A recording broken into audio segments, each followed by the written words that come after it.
ভারতের ছাত্র আন্দোলন মোদী সরকারের জন্য নতুন সংকেত।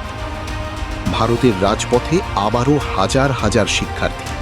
প্রশ্ন একটাই, কেন? মূল কারণ জাতীয় পর্যায়ের পরীক্ষাগুলোতে অনিয়ম ও প্রশ্ন ফাঁসের অভিযোগ। অনেক শিক্ষার্থী মনে করছেন বছরের পর বছর কঠোর পরিশ্রম করার পরও মেধার সঠিক মূল্যায়ন হচ্ছে না।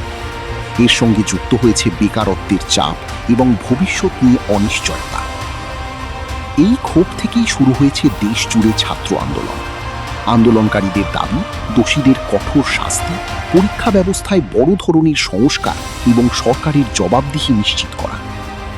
অন্যদিকে প্রধানমন্ত্রী নরেন্দ্র মোদী সরকার বলছে অনিয়মের বিরুদ্ধে কঠোর ব্যবস্থা নেওয়া হবে এবং দ্রুত বিচার করা হবে। কিন্তু আন্দোলনকারীদের দাবি শুধু প্রতিশ্রুতি নয়, তারা বাস্তব পরিবর্তন দেখতে চান। এখন প্রশ্ন একটাই, এই আন্দোলন কি শুধু শিক্ষা ব্যবস্থার পরিবর্তন আনবে, নাকি ভারতের রাজনীতিতেও বড় প্রভাব ফেলবে? আপনার মতামত কমেন্টে জানান।